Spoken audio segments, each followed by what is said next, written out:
ভাই ভাই বিশ্বাস করেন ভাই, আমি তাকে নিজের হাতে গুলি করেছিলাম, আর গুলি খেয়ে বাইক নিয়ে পাহাড় থেকে নিচে পড়ে যায়, বিশ্বাস করেন। নাইট কিং গ্যাংয়ের লোক একজন বলে। তাহলে আরাফ আর ওমর কোথায়? তারাও তো তোর সাথে ছিল। তারা গেল কই? নাইট কিং গ্যাংয়ের চিফ কন্ট্রোলার বলে। সেটা তো ভাই আমি ভাবতেছি, ওনারা গেল কই। যা এখন, যা কুত্তার বাচ্চা। আর খুঁজে আনতে না পারলে তোর মরণ কেউ আটকাতে পারবে না, মনে রাখিস। আচ্ছা ভাই। এই বলেই লোকটা সেখান থেকে বেরিয়ে পড়ে, কারণ তাকে খুঁজতে হবে আরাফ আর ওমরকে। তা না হলে তার কপালে মরণ কামনা আছে। আর এদিকে শালার হে হারামজাদা আসলে একটা হিংস্র হায়না। তা না হলে তার মা, বোন আর তার ভালোবাসাকে মেরে ফেলার পরও সে এখনো কুত্তার মতো মানুষ মারছে। শালা যদি সত্যি না মরে তাহলে তো।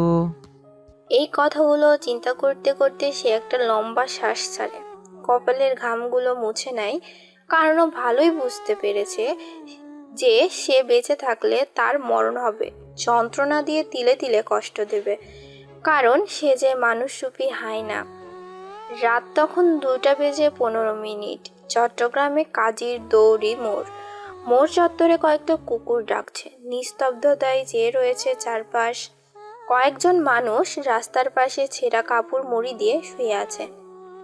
ল্যাম্পপোস্টের আলোয় হালকা পাতলা দেখা যাচ্ছে আশেপাশে, আবার কয়েকটা ল্যাম্পপোস্ট নিভু নিভু করছে, একবার জ্বলছে একবার নিভছে। ঠিক সেই মুহূর্তে মোড় চত্বরে থাকা কুকুরগুলো কাকে যেন দেখে আসতে, গর্জিয়ে থাকা কুকুরগুলো হঠাৎ কেন যেন চুপ হয়ে গেল। রাস্তার পাশে বসে একজন বুড়ো লোক আকিজ বিড়িতে গাঁজা ঢুকিয়ে টানছিল। তার চোখ আটকে যায় মোড় পার করা সেই ছেলেটার দিকে। সে বিড়িতে টান দেওয়া বন্ধ করে দেয়, তাকিয়ে থাকে এক দৃষ্টিতে তার দিকে। ছেলেটার হাতে জ্বলন্ত পা এক পা করে নিচের দিকে তাকিয়ে হাঁটছে। হাঁটতে হাঁটতে সে সেখানে একটা বট গাছের নিচে গিয়ে বসে। পরপর দুটি টান দেয় সিগারেটে। গভীর রাত যেন আরো গভীর হয়ে পড়েছে। চারপাশে ঘিরে রয়েছে অন্ধকার, তাকে যেন সান্ত্বনা দেওয়ার চেষ্টা। হালকা বাতাস বইছে এলাকা জুড়ে। সে নিচের দিকে করে থাকা মাথাটা আস্তে করে উপরে তোলে। প্রকৃতি যেন ভয়ে কুঁকড়ে ওঠে তাকে দেখে। চারপাশ আরো নিস্তব্ধ হয়ে পড়ে। সে আস্তে আস্তে উঠে দাঁড়ায় এবং হাঁটতে থাকে অজানা গন্তব্যের উদ্দেশ্যে। সিগারেট তখন শেষ হয়ে এসেছে। সে হাঁটতে হাঁটতে তার পকেটে হাত দেয় আর বের করে আনে সিগারেটের প্যাকেট এবং আরেকটাতে আগুন জ্বালিয়ে পোড়াতে থাকে তার ঠোঁট আর অন্তর, আর হাঁটতে থাকে অজানা গন্তব্যে। হ্যালো আরিয়ান, কোথায় তুই? আমি এখন কাজীর দেউরি মোড়, তুই কই? আমিও তো সেখানেই, পুলিশ বক্সের সামনে। কই? ওই দেখছি দেখছি, দাঁড়া আসতেছি। আয়। আরিয়ান পুলিশ বক্সের কষা মনে নাহিদের কাছে যায়। তারাও আসছে চট্টগ্রামে কাউকে খুঁজতে। কিরে, তোর না নতুন ব্রিজ এলাকায় যাওয়ার কথা? যাচ্ছিলামই তো, যাওয়ার পথে দেখলাম পুলিশ চেকপোস্ট। এখানে দিয়ে নাকি যাওয়া যাবে না, এখানে নাকি গতকাল রাতে খুন হয়েছে। হ্যাঁ, দেখছি এখন। তা একটা জিনিস খেয়াল করছস? কি? আরে লাশটা দেখছস? না, আমি গিয়ে লাশ লিপিতে ঢাকা ছিল দেখলাম। দাঁড়া। নাহিদ তার ফোন বের করে আরিয়ানকে লাশের ছবি কয়েকটা দেখায়। দেখ লাশগুলা। কই দোস্ত, এ তো। হুম, সেটা আমি প্রথমেই দেখেছি। এই চিহ্নটা একমাত্র ওরই। আর খুন করার ভঙ্গিমা দেখছস? পুরো তার মতো। হ্যাঁ, তার মানে ও এই শহরেই আছে, আর তাও আমাদের আশেপাশে। আচ্ছা চল, এখানে বেশিক্ষণ থাকা যাবে না। হ্যাঁ চল। তারপরে তারা দুজন সেখান থেকে চলে যায়। এদিকে আহিয়া কলেজের জন্য বের হয়েছে। সে আর তার বান্ধবী অনন্যা, তারা একটা রিক্সা নিয়ে কলেজের উদ্দেশ্যে বের হয়। ওই বান্দরনি, কি এত চিন্তা করছিস শুনি একটু? বলিস না রে বোন, গতকাল রাতে আসিফের বন্ধু মাহিনকে কে বা কারা যেন বিভৎসভাবে খুন করেছে। হ্যাঁ, সকালে আব্বু আম্মুকে একটা খুনের ব্যাপারে কথা বলতে শুনেছিলাম। হুম, বিশ্বাস করবি এমন খুন কোনো হিংস্র প্রাণীরাও করে না। কি বলতাম তোকে, চিন্তা করলেই বমি আসে। থাক বোন, বলিস না, আমার এমনও এসব ভয় করে। জানি। তারা এমন আরও কথা বলতে বলতে কলেজে চলে যায়। কলেজ গেটে রিক্সা থেকে নামতেই আহিয়ার চোখ ক্যাম্পাসের ভেতরে চলে যায়। তারা এমন আরও কথা বলতে বলতে কলেজে চলে যায়। কলেজ গেটে রিক্সা থেকে নামতেই আহিয়ার চোখ ক্যাম্পাসের ভেতরে চলে যায়। সে স্পষ্ট দেখতে পায় একটা ছেলেকে খুব মারছে। সে অনন্যার সাথে কোনো কথা না বলেই চলে যায় সেই জায়গায়। গিয়ে দেখে কলেজের বড় ভাই আরশাব কোনো একটা ছেলেকে খুব মারতেছে। এদিকে অনন্যাও চলে আসে। অনন্যা এসেই আহিয়াকে বলে, ওই চল এখান থেকে, ওরা ভালো না, এগুলা খারাপ ছেলে, চল। কেন? দেখছিস না ওরা কিভাবে একজনকে মারছে? এতক্ষণ রিক্সাতে বলছোস তুই এইসব ভয় পাস, আর এখন মাদার তেরেসা সাজতে আসোস? দেখ বোন, তুই এই শহরে নতুন, আসছিস মাত্র 3 দিন, তুই এখনো পুরো শহর চিনে উঠতে পারিস নাই। চল এখান থেকে। তো কি হয়েছে? কিচ্ছু হয় নাই। এই বলে অনন্যা আহিয়াকে টেনে নিয়ে চলে যায় সেখান থেকে। তুই আসলেই 1 নম্বরের ভীতু। হইছে, ভালো হইছে। তুই জানোস এগুলো কে? কে ওরা? এগুলা এই শহরের সবচেয়ে বড় সন্ত্রাসী আসলামের ছেলে। আসলাম কে আবার? এত কিছু তোর জানতে হবে না, চল ক্লাসে। আহিয়া আর কিছু বলে না, সেও চলে যায় অনন্যার সাথে ক্লাসে। এইদিকে স্যার, কোনো কিছু পেলেন ছবিগুলো দেখে? কিছু তো পাইনি মিস্টার আকরাম, তবে এটার পিছনে কে আছে তা আমি আন্দাজ করতে পারছি, তবে সন্দেহ আছে। কে আছে স্যার? সেটা এখন না বলাই ভালো মিস্টার আকরাম, কারণ এটা আমার পার্সোনাল ধারণা, আগে শিওর হয়নি। ওকে? আচ্ছা স্যার। এ বলেই কেবিন থেকে ওসি আকরাম সাহেব বের হয়ে যায়। আর সিআইডি অফিসার নোমান বসে বসে ভাবতে থাকে, ওর হদিশ পাওয়া যাচ্ছে না। আজ প্রায় 1.5 বছর সবাই ভেবেছিল সে হয়তো মারা গেছে, কিন্তু আজকের মার্ডার কেসটার মারার স্টাইল পুরোটাই ওর মতো। আর সবচেয়ে স্পেশাল ওই চিহ্নটা, সেটা ও ছাড়া আর কেউ ব্যবহার করে না। তাহলে কি ও বেঁচে আছে? না, বেঁচে থাকলে তো দেশে কিছু না কিছু হতো। নাকি ওর মতো খুন করে কেউ আতঙ্ক ফেলতে চাইছে, নাকি অন্য কোনো প্ল্যান আছে? না, বিষয়টা নিয়ে ভাবতে হবে। অফিসার নোমান উঠে রওনা দেয় সেই মার্ডার হওয়া জায়গাটার উদ্দেশ্যে। হ্যালো ভাই বলেন। কিরে, কোনো খোঁজ পেলি আরাপ আর ওমরের? না ভাই, খুঁজতেছি ভাই, পেয়ে যাব ভাই, একটু অপেক্ষা করেন। কিছু না বলে কল কেটে দেয়। আহিয়া আর অনন্যা ক্লাস শেষ করে বের হয়। অনন্যা, চল আজ ফুচকা খাবো। ওকে চল। তারপরে তারা কথা বলতে বলতে একটা রিক্সা নেয়। রিক্সা করে জামাল খান এসে নামে। তারপরে রিক্সা ভাড়া মিটিয়ে দিয়ে বসে ফুচকার দোকানে।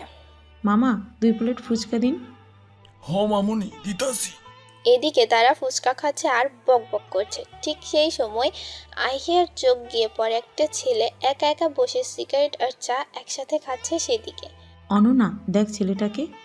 কাকে? ওই যে দেখ, সিগারেট আর চা একসাথে খাচ্ছে। পাগল আর কি, বাদ দে, আমাদের কি? এই বলেই অনন্যা আরেক প্লেট ফুচকা নেয়, কিন্তু আহিয়া তখনও তাকিয়ে থাকে ছেলেটার দিকে। ছেলেটার মুখ দেখা যাচ্ছে না, উল্টো দিকে ফিরে বসে আছে যে তাই। আহিয়া আর অনন্যা ফুচকা খাওয়া শেষ করে রওনা হয় বাসার উদ্দেশ্যে। আর এদিকে বসে বসে সিগারেট আর চা খাওয়া ছেলেটা মুচকি মুচকি হাসছে আহিয়া আর অনন্যার যাওয়ার দেখে। সেও উঠে হাঁটা শুরু করে। রাত তখন 12:30। চট্টগ্রাম বন্দর এলাকায় চলছে মাদকের ভয়াল চোরাচালান। সেখানে উপস্থিত চট্টগ্রামের দুর্ধর্ষ সন্ত্রাসী আসলাম আর তার ভাই সজীব। তারা বন্দর দিয়ে মালয়েশিয়া থেকে আনা মাদকগুলো বাংলাদেশে প্রবেশ করিয়ে তা পুরো দেশে সাপ্লাই দিবে। ভাই, কি যে ভালো লাগছে বলে বোঝাতে পারবো না। আমারও। ওই শালা মরার পর একটু শান্তিভাবে এসব কাজ করতে পারছি, নাইলে ওই খাঙ্কের পোলা থাকলে তো এসব কিছুই করাই যেত না। ওই তাড়াতাড়ি কর সবাই।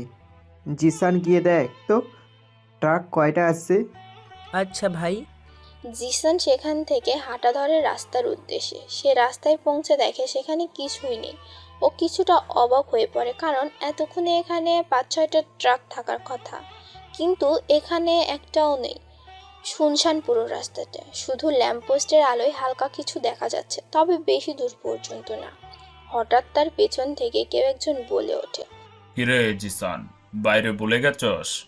কথাটি শুনে সে হকচকিয়ে উঠে পিছনে তাকায়, কিন্তু কাউকে দেখতে পায় না। সাথে সাথে হাতে পিস্তল নিয়ে নেয় জিসান আর বলে, কে এখানে? কে? এবার উপর থেকে আসে কথাটা, আরে আমি রে, সাগর, তোর ভাই সাগর। কথাটা শুনে তার ভেতরে সব শুকিয়ে যায় একেবারে, শরীরের পশম দাঁড়িয়ে যায় সাথে সাথে। তবুও সে কি যেন ভেবে সাহস করে বলে ওঠে, সাগর, কোন ভাই তুই? এবার তার পেছন থেকে শোনা যায় কথাটা, এই সাগরকে মারার চিন্তা করলে আমি তার আত্মা টেনে বের করে নিয়ে আসি, আর তোরা যে সাগরকে মারার চেষ্টা করলি, লেটস ইন দ্য গেম। এক ভয়ঙ্কর পৈশাচিক হাসি দেয় সে। কথাগুলো শুনেই জিসান ভয়ে একাকার, তার পুরো শরীর ঘামে ভিজে যায়। তার আর কিছু বলার ক্ষমতা নেই, কথা যেন তার গলায় আটকে গেছে। আসলাম কোকিনের বক্সটা খুলতে যাবে, ঠিক সেই সময় জিসানের লাশটা উড়ে এসে বক্সের ওপর পড়ে, আর একটা শব্দ বাতাসে ভেসে আসে। Let's in the game. বাতাসে ভেসে আসা শব্দটি শুনে সেখানে থাকা সবার বুকে ধপাস ধপাস করে হৃৎপিণ্ডের তোলপাড় শুরু হয়ে যায়। আসলামের ঘাড় বেয়ে ঘাম পড়তে শুরু করে। সজীব তখন কি বলবে কিছুই বুঝতে পারছে না। চারিপাশে নীরবতা ছেয়ে রয়েছে, কারোর মুখে কোনো কথা নাই। 1.5 বছর ধরে উধাও থাকা সাগর ভাই হুট করে কোথা থেকে আসবে? না, তাকে তো ইফতি মেরে ফেলেছে। ও কোথা থেকে আসবে? আমি নিজে দেখেছি তাকে বাইক সহ পাহাড় থেকে নিচে পড়ে যেতে। সেটাই ভেবে উঠতে পারছে না আসলাম আর সজীব। পরেক্ষণেই আসলাম ভাবতে লাগলো। আসলাম কিছুটা সাহস জুগে নেয় বুকে এবং তার গ্যাংয়ের একজনকে বলে, এই যা, তোরা লাশটাকে এদিকে নিয়ে আয়, দেখি কার লাশ। আচ্ছা ভাই। ভাই এটা দেখতে তো প্রায় জিসানের মতো লাগছে, ও নয়তো? সজীবর ভাইকে কথা বলতে দেখে সেও বলে ওঠে। লোকটা খুব ভয়ে ভয়ে এগোতে থাকে লাশটার দিকে। সে লাশের কাছে গিয়ে লাশটাকে উল্টো করে ঘুরিয়ে নেয়। সেখানে উপস্থিত থাকা সকলেই স্পষ্ট দেখতে পায় যে এটা সজীবের কাছের মানুষ জিসান। জিসানের এমন ভয়াবহ বীভৎস লাশ দেখে সবাই আঁতকে ওঠে। আর এদিকে তো আসলাম আর সজীবের মুখের কথা একদমই বন্ধ, তারা কিছু বলার সাহস পাচ্ছে না। এতক্ষণ তো ভাবছিল হয়তো অন্য কেউ তাদের আতঙ্কে ফেলতে যাচ্ছে, কিন্তু না, এটা সাগর ভাই। আসলাম স্পষ্ট দেখতে পারছে জিসানকে হাতুড়ি দিয়ে পুরো মাথা থেতলিয়ে দিয়েছে, তার বাম হাত কেটে ফেলা হয়েছে, আর গলা আর পুরো বুক জুড়ে অনবরত গুলি করা হয়েছে। আর তারা আরও বেশি শিওর হয়ে পড়ে যখন সেই চিহ্নটা দেখে। স্পষ্ট দেখতে পারছে জিসানের বুকের একপাশে রয়েছে হায়েনা আঁকা। রাত তখন খুব গভীর, নিস্তব্ধ হয়ে পড়েছে পুরো এলাকা জুড়ে। চারপাশে ঘিরে দাঁড়িয়ে আছে আসলাম গ্যাংয়ের লোকজন। আসলাম ভয়ে একাকার। সে কাঁপা কাঁপা হাতে পকেট থেকে মোবাইলটা বের করে এবং কাকে যেন কল করে।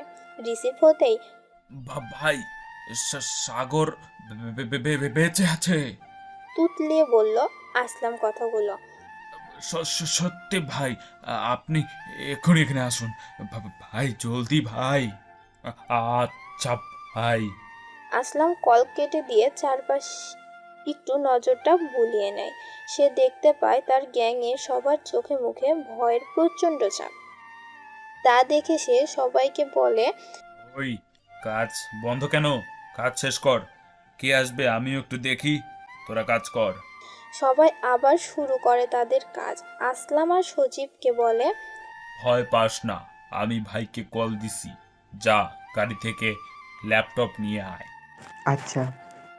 সজীব ধীর পায়ে এগোতে থাকে গাড়ির দিকে।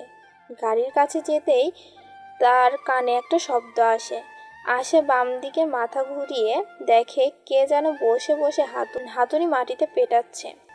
তার মাথায় জ্যাকেটের টুপু দেওয়া। সজীব হাতে পিস্তল নিয়ে বলে ওঠে, ওই কে তুই? এখানে কি? সে কোনো কথা বলে না। সজীব আবার বলে ওঠে, কি হলো বলছিস না কেন? কে তুই? আমি তোর সাগর ভাই। জোর গলায় বলে উঠল সে। কথাটি শুনে সজীব আর সেখানে দাঁড়িয়ে থাকার সাহস পায় না। সে এক দৌড়ে আসলামের কাছে চলে যায়। আসলাম সজীবের ভয় পেয়ে যাওয়া দেখে জিজ্ঞেস করে, কি রে, কি হয়েছে? সজীব সব খুলে বলে। আসলাম বুঝতে পারে মৃত্যু তার আশেপাশে আছে, তাই সে গ্যাংয়ের সবাইকে ডেকে এক জায়গায় করে এবং চিৎকার করে বলে ওঠে, জানি তুই আশেপাশে আসিস, এভাবে লুকিয়ে না থেকে সামনে আয়। ঠিক তখনই উপর থেকে আওয়াজ আসে। দাঁড়িয়ে থাকতে পারবি? কথাটি শুনে আসলাম থমকে যায়, তারপরেও সাহস করে বলে, আয় দেখি, আজ নয় তুই। কথাটি আর বলতে পারল না, তার আগেই দুটো লাশ উড়ে এসে পড়ে তার সামনে এবং হাসতে হাসতে সে বেরিয়ে আসে একটা কন্টেইনারের পাশ থেকে। আসলাম গ্যাংয়ের সবাই দেখতে পায় জ্যাকেট পরে টুপি দিয়ে দাঁড়িয়ে আছে সে, ডান হাতে একটা হাতুড়ি আর বাম হাতে একটা তলোয়ার। আসলাম আর সজীব তাকে দেখে পিছিয়ে পড়ে ভয়ে। এই প্রথম তাকে সামনে থেকে দেখছে সজীব আর আসলাম। গ্যাংয়ের লোকজন অনেক শুনেছে তার হিংস্রতার ব্যাপারে, আর আজ তাকে সামনে থেকে দেখছে। সে বলে ওঠে, let's in the game. Nahid সকালে উঠে নাস্তা পানি করে বসে সোফায় এবং টিভি অন করে। টিভিতে ব্রেকিং নিউজ। গতকাল রাত্রে চট্টগ্রাম বন্দরে চট্টগ্রামের সবচেয়ে দুর্ধর্ষ সন্ত্রাসী আসলাম ও তার গ্যাংয়ের সবাইকে বীভৎসভাবে খুন করা হয়েছে। নিউজে আরও বলে, সন্ত্রাসীদের প্রত্যেকের গায়ে হায়নার চিহ্ন খুঁজে পায় পুলিশ। পুলিশের ধারণা এইসব খুন 1.5 বছর আগে উধাও হয়ে যাওয়া গ্যাং ব্ল্যাক হায়নার কাজ। খবরটা দেখে নাহিদ অনেকটা কেঁপে ওঠে এবং সাথে সাথে আরিয়ানকে ডেকে নিয়ে আসে এবং সমস্ত খবর তাকে খুলে বলে। খবরগুলো শুনে আরিয়ানও কিছু আটকে ওঠে। কয়জনকে মেরেছে রে? কয়জনকে মানে? পুরো একটা গ্যাংকে, প্রায় 150 মানুষকে মেরেছে। তাহলে তো আমাদের ধারণা পুরোই ভুল। ভুল মানে? ওই একটুও ভেঙে পড়ে নাই, উল্টো প্রতিশোধের আগুনে দাউ দাউ করে জ্বলছে। কিন্তু আরেকটা বিষয়। কি? ওর বন্ধু আরমান আর শান্ত কোথায়? তাদের কোনো খবরে নেই দেখছি। শুনেছি তাদের নাকি সিলেটের একটা গ্যাং আটকে রেখেছে, তবে সঠিক জানি না। ও আচ্ছা চল, কাজে বেরোতে হবে। হ্যাঁ চল। ওই আহিয়া, কি এত ভাবিস? না, ভাবছিলাম গতকাল রাতে নাকি চট্টগ্রাম বন্দরে খুন হয়েছে। হ্যাঁ, আমিও দেখছি। জানোস, ওইগুলা কিন্তু আসলাম গ্যাং ছিল। হ্যাঁ, টিভিতে দেখেছি। বাদ দে তো এসব, একটা জায়গায় যাব, চল। ওকে চল। আহিয়া আর অনন্যা ক্লাস শেষ করে কলেজ থেকে বেরোচ্ছে। গেট দিয়ে যখন ও বের হবে তখনই ও যেন কারোর সাথে ধাক্কা খেয়ে পড়ে যায়। আহিয়া কোনো মতে নিজেকে সামনে উঠে দাঁড়ায় আর ধাক্কা খাওয়া ছেলেটাও উঠে দাঁড়ায়। আহিয়া ছেলেটাকে কিছু যাবে ওর দিকে তাকাতেই আহিয়া একেবারে স্তব্ধ। আহিয়া তাকিয়ে আছে ছেলেটার দিকে এক দৃষ্টিতে। আহিয়া কখনো কল্পনা করতে পারে নাই যে তাকে এখানে দেখবে।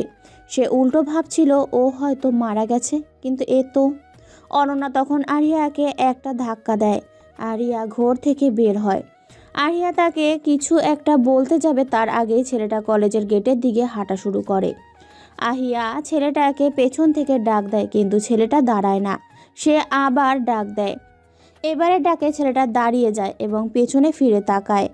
আহিয়া দৌড়ে তার কাছে যায় এবং জিজ্ঞাসা করে, কেমন আছো সাগর? ছেলেটা খুবই শান্ত গলায় উত্তর দেয়, জি আলহামদুলিল্লাহ ভালো, তবে আমার নাম সাগর না, আমার নাম সাজ্জাদ। ছেলেটার মুখে সাজ্জাল নামটা শুনে আহিয়ার কিছুটা থতমত খেয়ে যায় এবং আবারও বলে, তোমার বাড়ি কোথায়? আব্বু আম্মু কই? তোমার নাম কি? ছেলেটা কিছু না বলে চুপচাপ তার ব্যাগ থেকে তার আইডি কার্ডটি বের করে দেয় এবং বলে, এখানে সব আছে, দেখে নেন। আহিয়া ছো মেরে হাত থেকে কার্ডটা নিয়ে দেখতে থাকে। কার্ডে চোখ বুলিয়ে আহিয়া পুরোই অবাক, কারণ ও যা ভেবেছিল তার সাথে একটু মিলে না। ছেলেটা তার কাছ থেকে কার্ডটা নিয়ে হাঁটা ধরে কলেজের বাইরে, আর এদিকে আহিয়া তাকিয়ে থাকে তার দিকে। সে ভাবছে, এটা কিভাবে হতে পারে? একজন মানুষ কিভাবে এতটা মিল হতে পারে? নাকি সত্যি সাগর ভাই বেঁচে আছে, নাকি অন্য কেউ বাস্তবেই? না, ব্যাপারটা ভাইকে জানাতে হবে। অনন্যা আহিয়াকে একটা আস্তে করে ধাক্কা দেয় আর বলে, কি রে, ছেলেটাকে কি হয়েছে একটু বলতো? বলতেছি, হাট। স্যার আসবো? হ্যাঁ, আসুন মিস্টার আকরাম। স্যার আসলে আসলাম একটা কথা বলতো। হ্যাঁ, বলেন না, কি বলবেন? না মানে স্যার, আমার কেন যেন মনে হচ্ছে সাগর ভাই আর তার বন্ধুরা, মানে আরমান ভাই, শান্ত ভাই, আরিফ ভাই আর মোবারক ভাই, মানে পুরো ব্ল্যাক হাইনা গ্যাংটা আবার সক্রিয় হয়েছে। কারণ প্রথম খুন আর গত রাতের আসলাম গ্যাং এর লোকজন, এর খুনগুলো ওদেরই হবে। হ্যাঁ মিস্টার আকরাম, সেটা আমি অনেক আগেই ধারণা করেছি, তবে এখন পুরোই শিওর। স্যার যদি ওই গ্যাং সক্রিয় হয়ে যায় তাহলে দেশে তো আবার অনেক বড় গন্ডগোল লাগবে, শুরু হবে আবার নিশি রাতে রক্তের খেলা। সেই ভয়েই আমি এখন আছি। এমন হলে তো আটকাতে আবার হিমশিম খেয়ে পড়বে প্রশাসন। এখন কি হবে স্যার? গাড়ি বের করেন, কালকের জায়গায় যাব। আচ্ছা স্যার। ওসি আকরাম বেরিয়ে যায় কেবিন থেকে আর নোমান বসে বসে ভাবে। আর একটু অপেক্ষা সাগর ভাই, এবার তো তোমাকে ধরবই, যা কিছু হয়ে যাক। দুপুর 2:40। রোদের তাপে ফেটে যাচ্ছে রাস্তা, পিপাসায় কাতর প্রকৃতি। সামনে 4টা নোহা মাইক্রো আর পেছনে 3টা হাইস্ট, মাঝখানে একটা কালো BMW। খুব স্পিডেই চলছে এয়ারপোর্টের রাস্তা দিয়ে। গাড়িতে বসে রয়েছে বয়স্ক করে একজন লোক, কোট স্যুট পরা, মুখে সাদা দাড়ি, কার সাথে যেন ফোনে কথা বলছে। ঠিক সেই সময় একটা বাইক হুট করেই তাদের গাড়ির সামনে এসে পড়ে। বাইকটা একবার স্পিড বাড়িয়ে সামনে আসতেই আবার স্পিড কমিয়ে একেবারে পিছনে চলে যায়। একবার ডান পাশে একবার বাম পাশে, এভাবে করেই চলছে। বসে থাকা বয়স্ক লোকটা ভয় পেয়ে যায়, তার পুরো শরীর কাঁপতে থাকে। ঠিক সেই সময় বাইকটা একদম তার গাড়ির পাশে এসে পড়ে। বাইকে থাকা ছেলেটা আস্তে করে তার মুখের কাপড়টা নামিয়ে নেয় আর বয়স্ক লোকটার দিকে তাকিয়ে একটা মুচকি হাসি দেয় আর হুট করে সামনের দিকে চলে যায়। গাড়িতে বসে থাকা লোকটা খুব ভয় পেয়ে যায়। সে দেখে ফেলে তার মৃত্যুকে, তাকে হাতছানি দিয়ে ডাকছে। সে বুঝে যায় মরেনিও, সে বেঁচে আছে। আর সে বেঁচে থাকার মানে তাদের কপালে বিভৎসভাবে মরণ লেখা আছে। এসব ভাবতে ভাবতে লোকটা একটা নাম্বারে কল করে। সাগর বাবা ভাই বেঁচে আছেন? ঠিক করে কথা বলতে পারছে না। এখন কি করব? আচ্ছা, এই গাড়ি আবার এয়ারপোর্টে দিকে ঘুরাতে বলো। ওকে বস। সকালবেলা রোদের মিষ্টি আলোটা এসে পড়ে তার মুখে। পাখিদের কিচিরমিচির শব্দটা তার বেশ ভালো লাগে। সে আস্তে আস্তে চোখ দুটো খোলে এবং বিছানা ছেড়ে উঠে দাঁড়ায় আর হাঁটতে থাকে ওয়াশরুমের দিকে। ওয়াশরুমে এসে আয়নার সামনে দাঁড়ায়, মুখে হালকা পানি ছিটিয়ে দিয়ে আয়নায় তাকায়। দেখতে পায় স্পষ্ট 2টো গুলির দাগ, একটা বুকে আর একটা ঘাড়ে। সে তাকিয়ে থাকে সেই দাগ দুটোর দিকে। আজ থেকে 1.5 বছর আগে। হ্যালো সাগর। হ্যাঁ দোস্ত বল। কই তুই? এই তো ক্যাম্পাস থেকে বের হয়েছি মাত্র। কেন? একটা কাজ কর, তুই বুড়িগঙ্গার পাড়ে চলে আয়, মামার দোকানে। আচ্ছা, কোনো প্রবলেম? আয় আগে। আচ্ছা। সাগর কলটা কেটে মোবাইলটা পকেটে রাখে এবং কলেজ ক্যাম্পাসে হাঁটতে থাকে। সেও ক্যাম্পাসের থেকে বের হবে, অমনি তাকে কলেজের বড় ভাই আসিফ ডাক দেয়। সে সেটা তোয়াক্কা না করে হাঁটতে থাকে। ক্যাম্পাসের বাইরে এসে একটা রিক্সায় উঠে পড়ে। এদিকে আসিফের বন্ধু রায়হান বলে, কিরে, তোরে তো বড় ভাই হিসেবে কোনো দামই দিল না। হা হা হা। হ্যাঁ দোস্ত, আসলেই ও যে বড় ভাই সেটা তার কাছে কিছুই মনে হয় নাই। শালা কালকে আসুক কলেজে, তারপর তাকে বোঝাবো এই আসিফ কি জিনিস। ডোজ একটা দিতে হবে। ও মনে হয় নতুন। হ্যাঁ, 2 দিন হচ্ছে আসছে যে। তাহলে দিয়া দে ডোজ একটা। কালকে আসুক। সাজ্জাদ রিক্সা থেকে নেমে ভাড়া মিটিয়ে হাঁটতে থাকে রহিম মামার চায়ের দোকানের দিকে। সাজ্জাদ দোকানে পৌঁছে দেখে সেখানে শান্ত, আরিফ আর মুবারকও আছে। কিরে, এতক্ষণ লাগে আসতে? আমি কি বিমানে করে আসতেছি? ক্যাম্পাস থেকে রিক্সা করে আসছি, তারপর বলছে এতক্ষণ। সালা তোরে আল্লাহ হেদায়েত করুক। যাই হোক, নে বয় এখানে। আরমান, সিগারেট দে। এই নে। বল, এবার কি হইল হঠাৎ? আসলে গতকাল রাতে যে কয়েকজনকে গুলি করেছিল তার মধ্যে একজন বেঁচে গেছে। কি কি বলস? হ্যাঁ রে ভাই, আমি নিজে তারে দেখছি, ট্রলার নিয়ে নদী দিয়ে যাইতে। এখন কোথায় পাওয়া যাবে তারে? কামরাঙ্গি চর, ওইখানে একটা ফ্যাক্টরিতে আছে, ওইটাতে সবগুলো আছে। কয়জন হবে? কয়জন কি, ও পুরান ঢাকার আমিন নেওয়াজের সঙ্গে হাত মিলাইছে। এখন আমিন নেওয়াজের আস্তানা ওইখানে। তুই শিওর কেমনে? আমি তারে দেখেই তার কাঁধের থাকা ব্যাগ ট্রেসার চিপ লাগাই দিছিলাম, তারপর তার পিছু করে দেখি এমন কাহিনী। আর আমিন ভাইয়ের ব্যাপারটা পুরান ঢাকার মোল্লার কাছ থেকে জানছি। ও ওকে, আরিফ মোবারক তোরা পোলাপান নিয়ে ডাইরেক্ট আয়, আমি আর আরমান আসতেছি। ওকে আর হ্যাঁ, পোলাপান বেশি 10 থেকে 15 জন নিয়ে আইস। ওকে, তাহলে যাই। আর শান্ত তুই যা, একটা বোট নিয়ে আয়। ওকে, যাচ্ছি। আরিফ আর মোবারক বেরিয়ে পড়ে সেখান থেকে। শান্তও বেরিয়ে পড়ে বট আনতে। সাগর আর আরমান চায়ের দোকান থেকে বের হয়ে হাঁটতে থাকে তাদের ট্রলারের দিকে। ঘাটের থেকে অনেকটাই দূরে সেই জায়গাটা, একটু শুনশান আর নীরবতা বেশি। আগে এখানে মাছ ধরার ট্রলার, লঞ্চ এসব মেরামত করা হতো। এখন বন্ধ প্রায় 5-6 বছর। তবে এখানে ঘাট এখনও রয়ে গেছে, আর সেই ঘাটেই এখন সাগর ব্যবহার করে তাদের ঘাট হিসেবে। সাগর আর আরমান দাঁড়িয়ে আছে ঘাটে। কিছুক্ষণ পর দেখা যায় শান্ত একটা ট্রলার নিয়ে আসছে। আরমান, বোটে মাল কি কি আছে? মেশিন, M16, M41, AK-47, তারপর ABCD, BCS রোবট, 18, M10 এসব মডেলের আছে। ওকে, আগে যাই নি, তারপর যা হবার হবে। আচ্ছা আমিন, নেওয়াজ তো মাদক ডিলার ছিল না? হ্যাঁ, সার্ভারের লর্ড মাইনুদ্দিনের পার্টনার ছিল, এখন একাই এসবের রাজা। কপালে মরণ ঘুরতাছে ওর। এর মধ্যে শান্ত এসে উপস্থিত হয় সেখানে। সে বোট নিয়ে এসেছে ওখানে। এরপর সাগর আরমান গিয়ে বোটে ওঠে আর রওনা দেয় তাদের গন্তব্যের উদ্দেশ্যে। আম্মু, কোথায় তুমি? কি হয়েছে? ভর দুপুরে এমন চেঁচামেচি করছিস কেন? কি করব বলো, বোরিং লাগতেছে সব। উফ, তোরে নিয়ে না আর পারা যায় না। আর একটু অপেক্ষা কর, কাল থেকে যখন কলেজে যাবি তখন সব ঠিক হয়ে যাবে। কিন্তু ওই মেয়ে, চুপ একদম, যা রুমে যা। মুখ ভেঙচি কেটে হাঁটা দেয় রুমের দিকে। এই মালগুলো এদিকে নিয়ে আয়। ওকে ভাই। এই নে সাগর, দেখ মালগুলো। সাগর অস্ত্রগুলা ভালো করে দেখে নেয়। এক এক করে সবগুলো দেখার পর সে আরমানকে বলে, এগুলো সব ওকে আছে। আর ব্যাটায় যতজন আছে সবগুলোরে নিয়ে নিচ্ছি। আর ব্যাটাটারে ওইদিকে করে দাঁড় করা। ওকে, এই ব্যাটা এই পাশে দাঁড়া করা। সাগর, আরমান আর শান্ত বোট নিয়ে বুড়িগঙ্গা নদীর আরেক দিকে গিয়ে নামে। তাদের সাথে বোটে আরও 30-40 জনের মতো ছেলে ছিল। সবগুলোর হাতে ভারী ভারী মেশিন গান দিয়ে সাথে নিয়ে নেয় তাদের। আর এদিকে মুবারক আর আরিফ 10-15 জন ছেলে নিয়ে দাঁড়িয়ে আছে এবং সাথে 7-8টা নোহা মাইক্রো।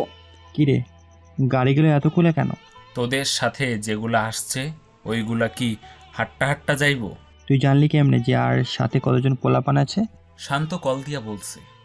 আর কতগুলো পোলাপান আনছস যে ভালোই হয়েছে, কারণ ওদের ফ্যাক্টরিতে প্রায় 150-এর উপরে পোলাপান আছে। এখন তাহলে চল। সাগরের সাথে আসা ছেলে পেলে সবগুলো গিয়ে ওঠে গাড়িতে আর রওনা দেয় সেই ফ্যাক্টরির উদ্দেশ্যে। প্রায় 10-15 মিনিট পর তারা পৌঁছায়। সাগর গাড়ি থেকে নেমে তার ছেলে পেলে সবগুলোকে বলে ভেতরে গিয়ে অনবরত গুলি করতে। তার কথা মতো সবাই গিয়ে ঢুকে পড়ে, আর সাথে সাগর, আকরাম, মুবারক, শান্ত, আরিফ। ভিতরে ঢুকেই সবাই শুরু করে গুলি করা। সেখানে থাকা আমিন, নেওয়াজ এবং সাগর ভাইয়ের কাছে থেকে বেঁচে যাওয়া লোকজন সহ তাদের ছেলেপেলে সবাই থতমত খেয়ে যায়। আমিন, নেওয়াজ আর ইসমান তাদেরকে দেখে ভয় পেয়ে যায়। তাদের কলিজা কাঁপা শুরু করে দেয়, ঘামে ভিজতে থাকে শরীর। তারপরও ভয়ের কোনো রকম মুখ থেকে শুধু একটা শব্দই বের হয়, ব্ল্যাক হায়না। তাদের মুখে ব্ল্যাক হায়না নামটা শুনে সেখানে থাকা সবাই আটকে ওঠে। কারোর মুখে কোনো কথা নেই। জানি না কালকে ভাগ্য তোর ভালো নাকি আমার, হয়তো আমার, তা না হলে তোর পার্টনার কেউ পেতাম না। যাই হোক, let's in the game. Boys fire. সাথে সাথে শুরু হয়ে যায় সেখানে থাকা সবার উপর গুলি বর্ষণ। প্রচণ্ডভাবে গুলি ছুটছে আমিন নেওয়াজের ছেলেদের ওপর। ব্ল্যাক হাইনার গ্যাংয়ের প্রশিক্ষণপ্রাপ্ত প্রতিটা ছেলে সব দিক থেকে খুবই দক্ষ, যে কোনো আমসে পরিপক্ষ। সবগুলো সেখানে সাব শুটার, তাই কারো একটা বুলেটও মিস যাচ্ছে না। এক এক করে কিছুক্ষণের মধ্যে লুটিয়ে পড়ে আমিন নেওয়াজের সবগুলো ছেলে। শুধু কোনো মতে সেখানে থেকে বেঁচে যায় আমিন নেওয়াজ আর উসমান, কারণ তারা কোনো মতে সেখান থেকে পালিয়ে যায়। শাহেদ সাগর ভাইয়ের খুব কাছের মানুষ। দোস্ত, গাড়ি বের কর, ওইগুলোরে ধরতে হবে। এই না, পালাক, কিছুক্ষণ প্রাণ নিয়ে দৌড়াদৌড়ি করুক। কিন্তু কোনো কিন্তু না, গাড়ি নিয়ে আয়, বুড়িগঙ্গার পাড়ে যাব। ওকে। বেরিয়ে পড়ে ব্ল্যাক হায়না তাদের গন্তব্যের উদ্দেশ্যে। কামরঙিন চরের রাস্তাগুলো কাঁপিয়ে ছুটে চলেছে ব্ল্যাক হায়নার দল। রাস্তার চারপাশের লোকজন তাকিয়ে আছে সেদিকে। 7-8টা কালো গাড়ি ছুটে চলছে, সেগুলো সামনে একটা কালো হায়নার ছোট্ট মূর্তি বসানো আছে। গাড়ি গিয়ে দাঁড়ায় বুড়িগঙ্গার পাড়ে। তারা সবাই নেমে বোটে ওঠে, শুধু সাগর ভাই নিচে দাঁড়িয়ে থাকে। কিরে, দাঁড়ায় আছোস কেন? উঠবি না? তোরা যা, আমার একটা কাজ আছে, শেষ করে আসতেছি। শান্ত, তুইও আয় আমার সাথে। ওকে। এই বলে শান্ত বোট থেকে নেমে আসে আর তারা রওনা দেয় তাদের গন্তব্যে। সাগর আর শান্ত দাঁড়িয়ে আছে বুড়িগঙ্গার নদীর ধারে। কিরে বন্ধু, দাঁড়ায় রইলি? দোস্ত, মা বোনের সাথে দেখা করতে মন চাইতেছে, তাহলে চল দেখা করে আসি। ভয় করে, ভয় পাই পরে যদি ওদের কিছু হইয়া যায়। সেটাও আরেক কথা, কারণ তুই এখন যে পজিশনে আছিস তা খুবই ভয়ঙ্কর। তোর সামনে পিছনে ডামে বামে সব দিকে শত্রু। হয়তো বন্ধু আমাদেরই নেই, আমরা এতিম। তবে তোর মারে সেই 7 বছর ধইরা মা ডাকি, তোর বোন রে বোন ডাকি। তা আমি জানি। তবে চল, যা হইব দেখা যাইব। আমরা এতে পাওয়ারফুল হয়েও যদি আমাদের মা বোনকে রক্ষা করতে না পারি, তাহলে গ্যাংস্টার হইয়া লাভ কি? সেটা আবার কি বলতেছিস?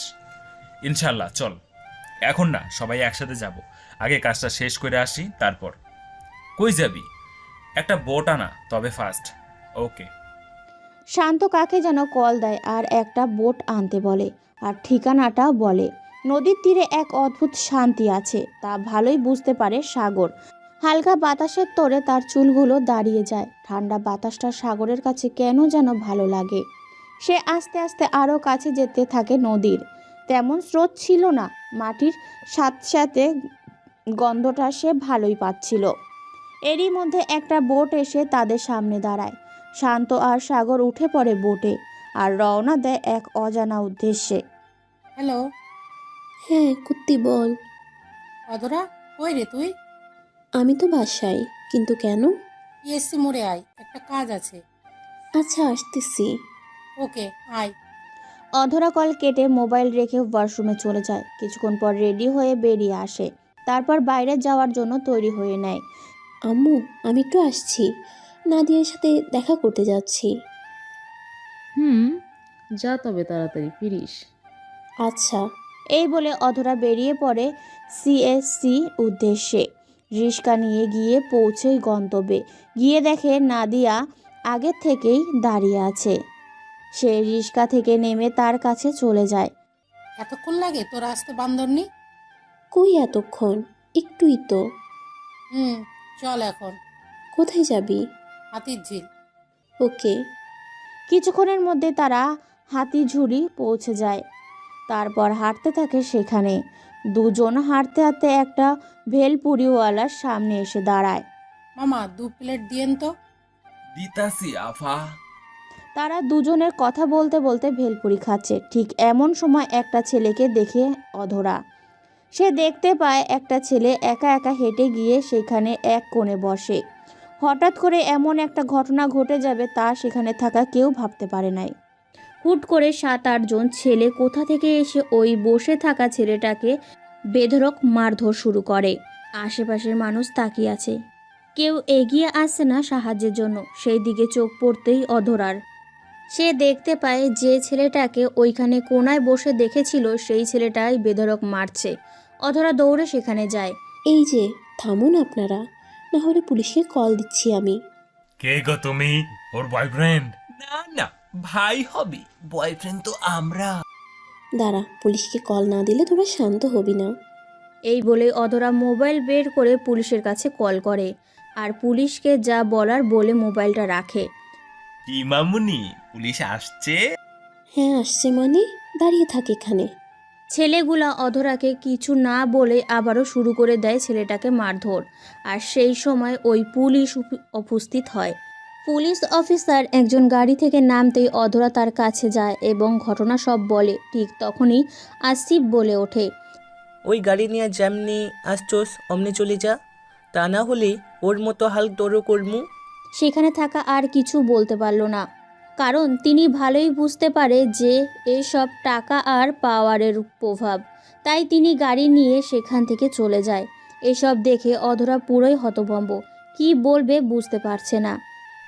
কি সোনা, পুলিশ কি বলেছে? ওহ সরি, আমি তো বলতে ভুলে গেছি। ওইসব করে কোনো লাভ হবে না, উল্টো নিজের ক্ষতিটা করলো। মানে?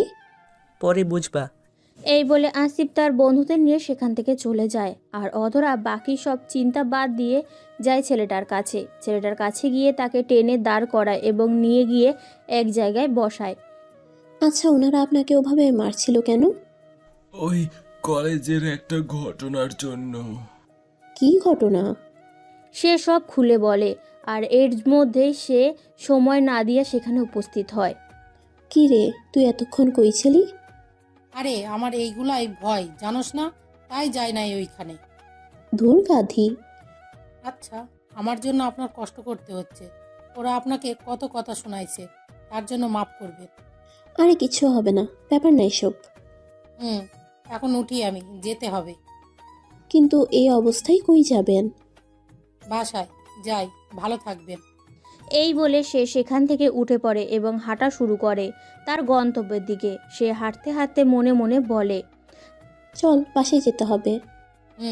চল। তারাও হাঁটতে থাকে। রাত তখন গভীর, ঘড়িতে সময় 2টোর কাছাকাছি। ঢাকা শহর তখনও গভীর ঘুমে। রাস্তার পাশে শহরের পাহারা দেওয়া কুকুরগুলো জেগে আছে। আর সাথে কলকিতে কিংবা বিড়িতে গাঁজা ঢুকিয়ে পিনিকের রাজ্যে ঢোকা মানুষগুলো। রাস্তার পাশে থাকা লাইটগুলো নিভু নিভু করছে। সেই আলোতে রাস্তার হালকা পাতলা দেখা যাচ্ছে। সেই আলোয় চোখ পড়তে একজনকে আসতে, লম্বা হুডি পরা, ডান হাতে হাতুড়ি আর বাম হাতে তলোয়ার, হেঁটে চলেছে একটা গোডাউনের দিকে। হাঁটতে হাঁটতে এসে পৌঁছায় গোডাউনের সামনে। শাটারের ফাঁক দিয়ে দেখা যাচ্ছে 4জন ছেলে বসে মদের বোতল দিয়ে তাদের গলা ভিজাচ্ছে আর সিগারেটের হাতে নিয়ে তাস খেলছে। আবার পাশে কয়েকজন গায়ে ইঞ্জেকশন পুশ করছে, গাজার পাতা কাটছে আর ট্যাবলেটের বড়ি বের করছে। সে এইসব দেখে একটা মুচকি হাসি দেয় এবং শাটারটা ওপরে তুলে ভেতরে ঢোকে। কে রে তুই? এখানে কি কাজ?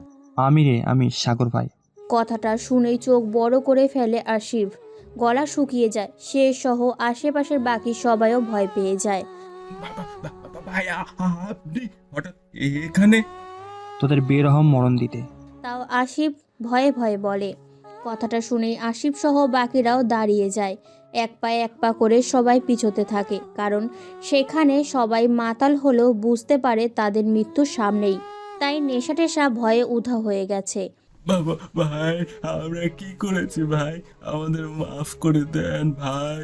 শোন তাহলে, প্রথম তোরা এখানে মাদক নিয়ে বসছস, তারপর আজকে বিকালে একটা ছেলেকে বেধড়ক মারধর করছস, এরপর একটা মেয়েকে খারাপ খারাপ কথা বলছস, আর তারপর তোরা এখন আমাকে সচক্ষে দেখবি, তাই বাঁচার চান্স নেই। এই বলেই সে সাথে তার হুডির টুপি পেছনে ফেলে দেয়। আসিফ তাকে দেখে পুরোই হতবাক। তুই না, আমি সাগর ভাই, the Lord of black hyena. এই বলে সজোরে এক আঘাত করে হাতুড়ি দিয়ে আসিফের মাথায়। সাগর পেছনে ঘুরে দেখে অধরা। সে অবাক হয়ে যায়, কারণ তাকে এখানে দেখবে ভাবতেও পারে নাই। ঠিক সেই সময় সেখানে উপস্থিত হয় আরমান, শান্ত আর মুবারক। এই ছেলে দাঁড়াও, কই যাও এখান দিয়ে? আমি সাগর ভাই, the Lord of black hyena. কই মানে? সামনের কলেজটাই। আমি এখান দিয়ে কলেজ যাচ্ছি। হ্যাঁ ওটাই। চলো একসাথে যাই, আমিও ওইটাতে এডমিশন নিচ্ছি। ও চলেন তাহলে। হুম। কিরে দোস্ত, তোরা হঠাৎ এখানে? যাক, এতক্ষণে খেয়াল করছস। তাই খেয়াল তো অনেক আগেই করছি, ওনার সাথে কথা বলছিলাম যে, তাই আর কি। আমাদের যে ভাবিও আছে একটা, তা তো কখনো বলস নাই। ওই শালা, কে বলেছে উনি তোর ভাবি? তা না হলে দোস্ত কে উনি? আরে কালকের ঘটনার পর পরিচিত হয়েছি, তো আমি কেমনে কইতাম উনিকে? এসব বাদ দে, এটা বল ওখানে করছে কি? একটু আশেপাশে আয়, কথা আছে। ওকে, আপনি এখানে একটু দাঁড়ান, আমি আসতেছি। ওকে। এই চল। সাগর, আরমান, মুবারক আর শান্ত রাস্তার এক পাশে গিয়ে দাঁড়ায়। হ্যাঁ বল এবার। দোস্ত, কাল রাতে কি আশিপরে মাইরা ফেলছস? কেন, কি হয়েছে? না, গতকাল রাতে আশিপ সহ তারা আরো 7-8 জন বন্ধুর খুবই ভয়ানক বিভৎসভাবে মৃত্যু হয়েছে। তার জন্য পুলিশ এখন সেই এরিয়ার কুকুরের মতো ঘুরতেছে। আর তার চেয়ে বড় কথা, সুজন নন্দী দেশে আসতেছে। অফিসের বড় ভাই রাহাতও এখন সুজয়ের আন্ডারে কাজ করে। আর ওরা তো শিওর যে ওর ভাইকে তুই মারছস, স্পেশালি ওর গায়ে আঁকা হায়নার চিহ্নটা। আর মারা স্টাইলটা বুঝে গেছে। এখনও দেশে আসবে আজকে, আর আল্লাহ জানে দেশে আসলে কি হবে। ওই মাথায় রাখিস, এটা ব্ল্যাক হাইনা। হাইনার মতো যখন থাবার কামড় একসাথে পড়বে তখন বুঝতে পারবে ও সুজয় নন্দী। হয়তো তাকে বন্ধু হিসেবে ছাইরা দিছিলাম, কিন্তু এখন হবে খেলা। ওর বিশ্বাসঘাতকতার পরিণাম এবার বুঝবে। আর এখন আমরা এখানে থাকবো তোর সাথে। কিন্তু কেন? তোর উপরে যে কোনো মুহূর্তে হামলা হবে, তাই আমরা এখানে থাকবো। হাসাইলি রে বন্ধু, যা চলে যা, আমি সামলে নিতে পারবো। যা দোস্ত, তোরা সুজয়ের ব্যাপারে খবরাখবর নে, ওই দিক সামলা, যেটা বলছো এটা কর। আমি এখানেই যথেষ্ট। আর যা, এখন আমার ক্লাসের সময় হয়ে যাচ্ছে, যা তোরা। এখানে যাতে কাউকে দাঁড়িয়ে থাকতে না দেখি, সোজা ক্যাম্পে যা। সাগর তাদের উত্তরের অপেক্ষা না করে হাঁটা ধরে এবং দেখতে পায় অধরা এখনো দাঁড়িয়ে আছে, তাই সেখান থেকে চলে আসে অধরার কাছে। এতক্ষণ কি এত কথা? হ্যাঁ না, একটু ঝামেলা হয়েছে তো তাই। আপনি দাঁড়িয়ে রইলেন কেন? চলে যাইতেন। ওই চুপ, চলো এখন। সাগর আর কোনো কথা না বলে হাঁটতে শুরু করে। অধরাও হাঁটছে। আচ্ছা, তোমার বাসায় কে কে আছে? আমি, মা আর বোন। ও, তো এখানে কোথায় থাকো তোমরা? তোমার না, আমি। মা বোনরা গ্রামে থাকে। ও, তার মানে তুমি এখানে একা? একা না, বন্ধুরা আছে। কোথায় থাকো? আপনি যাই না কি করবেন? না, এমনি। এরপর তারা আর কোনো কথা বলে না, হাঁটতে হাঁটতে কলেজে ঢুকে পড়ে। সাগর গিয়ে ক্লাসে ঢুকে পড়ে আর লাস্ট বেঞ্চে গিয়ে বসে। তারপর এক এক করে সব শিক্ষার্থী ক্লাসে প্রবেশ করে। ক্লাস শুরু হওয়ার ঠিক আগের মুহূর্তেই সাগর দেখতে পায় অধরাও তার ক্লাসে এসেছে এবং একটা মেয়ের সাথে ফার্স্ট বেঞ্চে গিয়ে বসে। এরপর ক্লাস শুরু হয়, এক এক করে সবগুলো ক্লাস শেষ হয়। ক্লাস শেষে সাগর বেরিয়ে ক্যাম্পাসের একটা গাছের নিচে গিয়ে বসে। আচ্ছা, এই ছেলেটা এমন একঘেয়ে কেন? জানি না, আজকে 3 দিন কলেজে আসছে যে তার মধ্যে কারোর সাথে কথা বলে না, একা একাই থাকে। ও, তোর এত চিন্তা কেন ওরে নিয়ে? ভালো টালো বাসিস নাকি? ধুর না, এমনি। দেখে তো ওরে লাগতেছে কারোর সাথে খুব মারামারি করছে, শরীরের ব্যান্ডেজ এবং কয়েক জায়গায় ফোলা ফোলা। আরে না, মাইর খাইছে যে।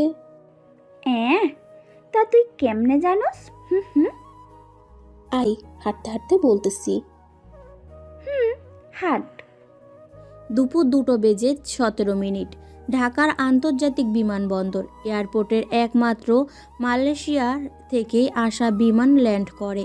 আর সেই বিমান থেকেই নেমে আসে the underworld king of Thailand, dark panther গ্যাংয়ের লর্ড সুজন নন্দী জিত। সে এয়ারপোর্ট থেকে বের হতেই দেখে রাহাত দাঁড়িয়ে আছে এবং সাথে 30-40 জনের মতো ছেলেপেলে হবে নিয়ে আসছে। ভাই, সালাম ভাই। কিরে রাহাত, কেমন আছিস? এই তো তুমি যেমন রেখেছো। তা দাঁড়িয়ে থাকবি নাকি? কি যে বলো না, আসো। এই বলে রাহাত গাড়ির দরজাটা খুলে দেয় আর সুজয় গিয়ে গাড়িতে বসে এবং রাহাতও সুজয়ের পাশে গিয়ে বসে আর তারপর রওনা দেয় তাদের আস্তানার উদ্দেশ্যে। তা ওদিকের কি খবর রে? খুব খারাপ ভাই। ওই সাগর ভাইয়ের জন্য এখানে কিছু করা যাচ্ছে না, সব কাজেও বাধা দেয়। এত কিছুদিন আগে পুরান ঢাকার সবচেয়ে বড় মাদক ডিলার আমিন নেওয়াজ এবং তার সাথী উসমানকে মেরে ফেলেছে। আচ্ছা, ওর সমস্যা কি? ও কি মরার জন্য এমন করতেছে নাকি? ভাই, তা তো আমার পক্ষে বলা সম্ভব না। ও এখন যে পরিমাণ ক্ষমতায় আছে তাকে মারা তো দূর, ছোঁয়া অসম্ভব। না, অসম্ভব বললে ভুল হবে, কল্পনার বাইরে পুরা। কি বলস, এত ক্ষমতা ওর? ক্ষমতা মানে শালায় দিনে কোনো কিছু করে না, যা করে সব রাতে গভীর অন্ধকারে। আর ভাই, সবচেয়ে স্পেশাল কথা, আজ পর্যন্ত ওরে কয়েকজন ছাড়া কেউ দেখে নাই। ও কি ওর বন্ধু আরমান ভাই, মোবারক ভাই, আরিফ ভাই আর শান্ত ভাই, এগুলো কাউরে তো দেখে নাই। কেউ না দেখুক, আমি তো দেখছি। কি বলো ভাই, সত্যি? হ্যাঁ। কিভাবে? জানতে পারবি পরে, এখন না। গাড়ি চলছে তার আপন গতিতে, সামনে 4টা, পেছনে 4টা আর মাঝেরটায় সুজয় আর রাহাত। এই, তুমি এখনো এখানে যে বাসায় যাবা না? গাছতলায় বসেছিল সাগর, তখন তাকে দেখে অধরা কথাটা জিজ্ঞাসা করে, কিন্তু সাগর কোনো উত্তর দেয় না, তাই অধরা আবারও জিজ্ঞাসা করে, এই, তুমি এখনো এখানে যে বাসায় যাবা না? কি হলো বলো না যে, এখনো যে বসে আছো? এমনি যাবো পরে, তাড়াহুড়ো নাই। কি এমন কাজ যে আরো পরে যাবা? দেখছি না নোট করতেছি, তাই পরে যাব। ও ওকে, আমিও তোমার সাথে পরে যাব। সাগর খাতার দিকে তাকিয়ে বলল। অধরা সাগরের পাশে বসতে বসতে কথাটা বলে, না কেন, আপনি চলে যান। না, তোমার সাথে যাব। বললাম না চলে যান, আমার দেরি হইতে পারে। ওই চুপ একদম, যা বলছি তাই করো, কাজ শেষ করো, একসাথে যাব। আপনার ইচ্ছা। কিছুটা বিরক্ত হয়ে কথাটা বলল সাগর। পরন্ত বিকেল, কলেজ ক্যাম্পাসে বসে বসে নোট করছে সাগর আর তার পাশে বসে আছে অধরা। হালকা হালকা ঠান্ডা বাতাস বইছে, গাছের পাতাগুলো বাতাসে নড়ে উঠছে, শহুরে পাখিগুলো গাছে ডাকছে আর ক্যান্টিনের তারগুলোতে শহরের কাকগুলো বসে বসে তাদের বিরক্তকর কণ্ঠে ডাকছে। ক্যাম্পাসের অল্প কয়েকজন শিক্ষার্থী ঘুরছে। অধরা তাকিয়ে আছে সাগরের দিকে, সাগর নোট করছে খাতার দিকে তাকিয়ে। অধরা তাকিয়ে থাকাটা অবশ্য খেয়াল করেছে সে, কিছু বলেনি, কারণ তারও কেন যেন ভালো লাগছে।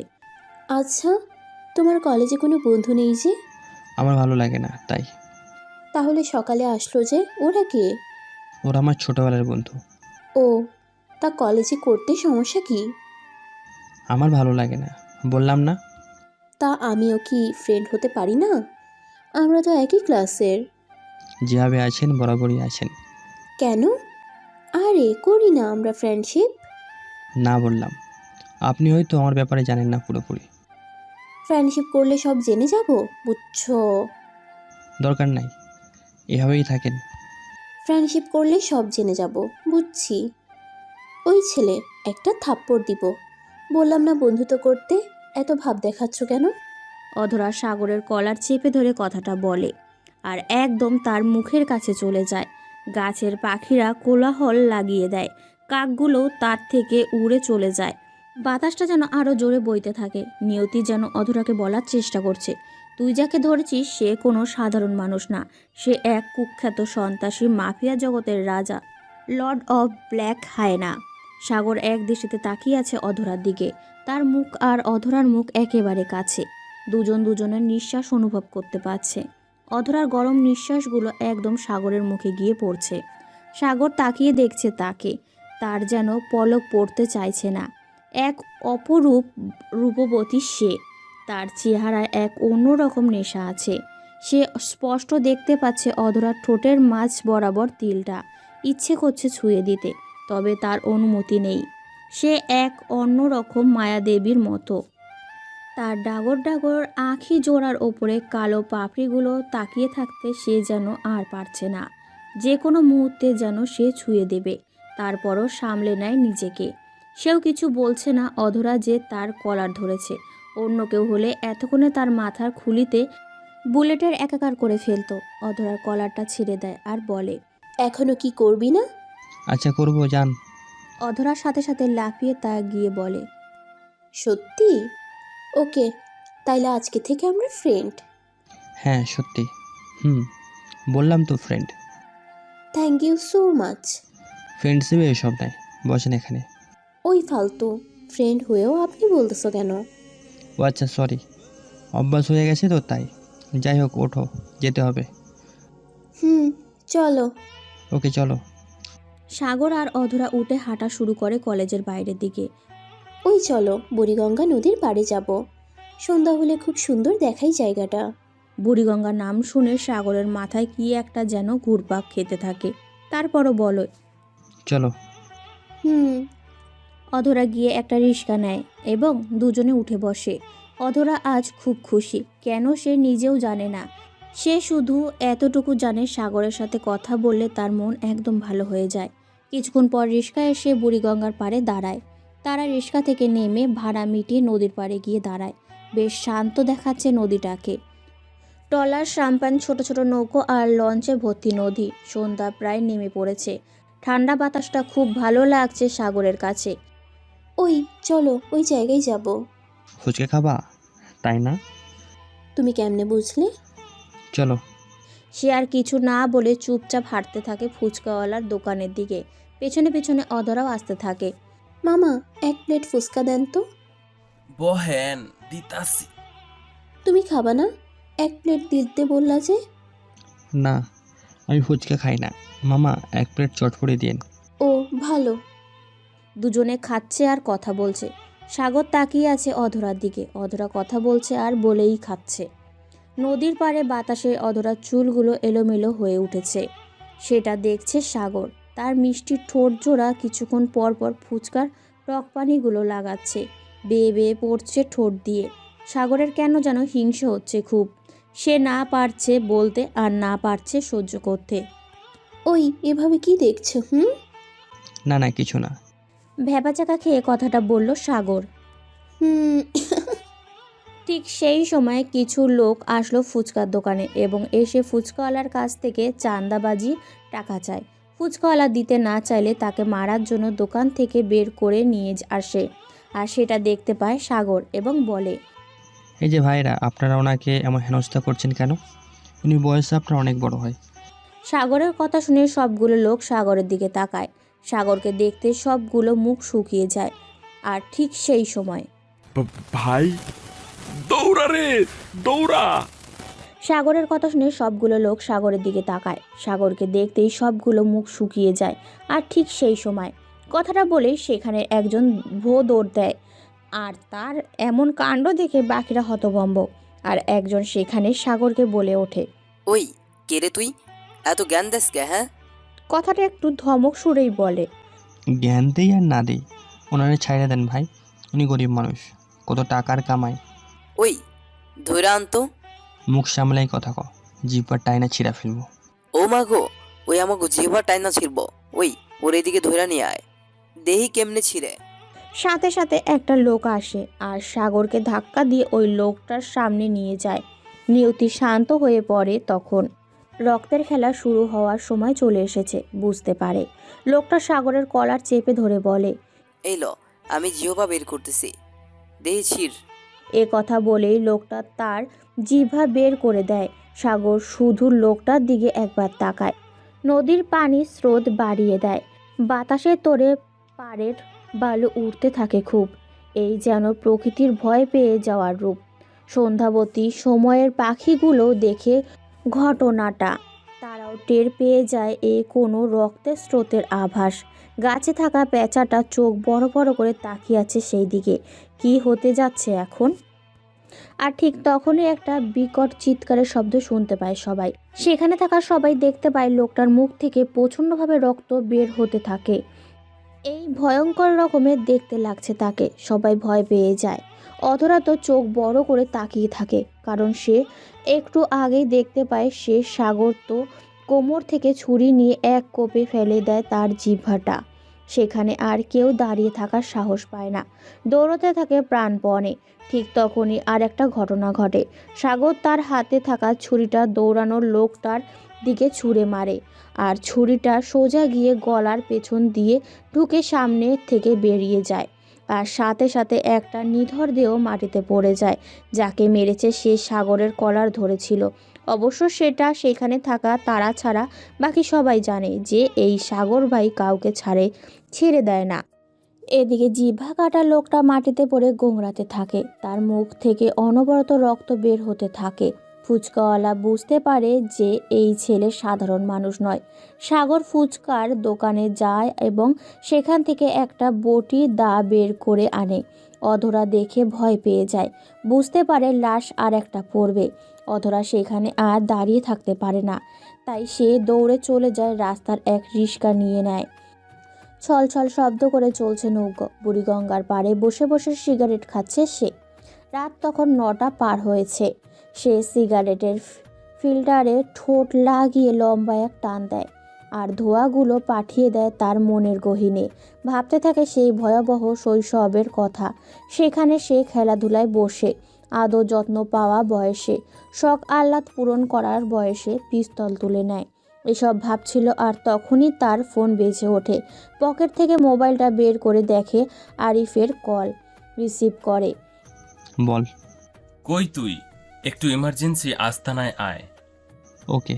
এই বলে কল কেটে দেয় আর উঠে হাঁটা ধরে আস্তানার উদ্দেশ্যে। সারা রাত ঘুম হয়নি, সে ভেবে কুল পাচ্ছে না। এইভাবে কেউ কাউকে কিভাবে মারতে পারে? একটাবার হাতও কাঁপলো না? কে হতে পারে ও? আর ওকে দেখে ওই লোকটা এভাবে দৌড় দিল কেন? না, আজকে তাকে জিজ্ঞাসা করব। না, ও যদি আমাকে মেরে দেয়, কারণ আমি তো কালকে দেখে ফেলেছি খুন করতে। না না, আজকে জিজ্ঞাসা করবই। এসব ভাবতে ভাবতে বিছানা ছেড়ে উঠে অধরা এবং উঠে ওয়াশরুমে চলে যায় ফ্রেশ হতে। কলেজ ক্যাম্পাসে বসে আছে সাগর, তার পুরনো এক জায়গায়, মানে গাছের নিচে। আজকে ঢাকা শহর একটু গরম আর আতঙ্কে মিশ্রিত গতকাল রাতে 2 খুনের জন্য। সাগর বসে বসে কি যেন আনমনেই ভাবতে থাকে, আর ঠিক সেই সময় তার সামনে উপস্থিত হয় অধরা। সাগর মাথা তুলে তাকায়। তা এখানে? তোমার সাথে কথা আছে তাই। লাভ নাই। কালকে যা দেখছো তা আমার নিত্যদিনের কাজ। এগুলো আমার জন্য কিছু না, মশা মারার মতো। আমি যদি পুলিশকে বলে দেই? তা কখনোই পারবা না। কেন? না পারার কি আছে? প্রথমত পুলিশে আমার ধরে নিয়ে যাবে ঠিকই, কিন্তু আমার জন্য 1 ঘন্টা লাগবে থানা থেকে আসতে। দ্বিতীয়ত তুমি নিজেই আমার পুলিশের কাছে দিতে চাও না, বাঁচায় রাখতে চাও। তা না হইলে কাল রাতে না হয় আজ সকালেই পুলিশকে ইনফর্ম করতা, বুঝেছ? এই বলেই সাগর সেখান থেকে উঠে যায় এবং হাঁটা দেয় ক্লাসের দিকে। অধরা দাঁড়িয়ে দাঁড়িয়ে ভাবছে সাগরের বলা কথাগুলো। উফ, কে এই ছেলে? আর ঠিকই তো, আমি তো চাইলে তাকে কালকে বা আজকেই ধরিয়ে দিতে পারতাম, কিন্তু না, উল্টো তার কাছ থেকে পারমিশন নিচ্ছি। সে আর বেশি কিছু চিন্তা না করে হাঁটা শুরু করে ক্লাসের দিকে। রাহাত। হ্যাঁ সুজয় ভাই বলো। এই আগামী পরশু পোলাপাইন নিয়ে রেডি থাকিস, সাগরদের তেজগাঁও ক্যাম্পে অ্যাটাক দেব। আচ্ছা ভাই, চিন্তা করতে হবে না, সব রেডি থাকবে। ওকে, যা। রাহাত রুম থেকে বের হয়ে যায়, আর তখনই সুজয় কাকে যেন কল করে। কিরে, পাইছস খবর? কোথায় থাকে? সাব্বাস বেটা, আমাকে সব পাঠিয়ে দে। সুজয় কল কেটে মোবাইলটা পকেটে রাখে আর আস্তে করে বলে ওঠে, এখন খেলা হবে সাগর ভাই।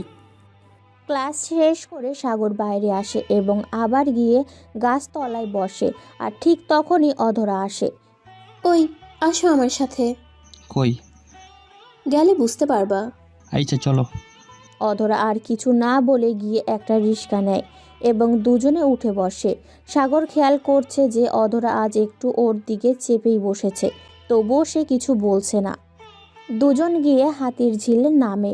রিক্সার ভাড়া দিয়ে হাঁটতে হাঁটতে একটা জায়গায় গিয়ে বসে। তাই এখানে নিয়ে আসলে কেন? আমার ইচ্ছা হইছে, কথা বলবা না, চুপচাপ যাও, একটা আইসক্রিম নিয়ে আসো, যাও। ওকে। সাগর উঠে যায় আইসক্রিম আনতে। সে হাঁটছে আর ভাবছে, সালার এত বড় সন্ত্রাসী নাকি একটা মেয়ের জন্য আইসক্রিম আনতে যায়? বাহ, সাগর এসব ভাবতে ভাবতেই যাচ্ছে। কিছুক্ষণ পর আইসক্রিম নিয়ে এসে যায় অধরার কাছে, কিন্তু সেখানে গিয়ে সে হতভম্ব হয়ে যায়। এ কি, অধরা কই? এই মাত্রই তো এখানে ছিল।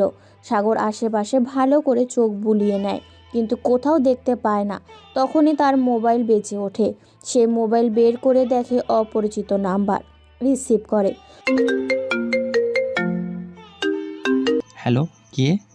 ওপাশের কথাটা শুনে সাগর পুরো স্তব্ধ। সে কি বলবে বুঝতে পারছে না। কল কেটে দেয় এবং মোবাইল পকেটে রেখে ও হাঁটা ধরে তাকে বলা গন্তব্যের দিকে।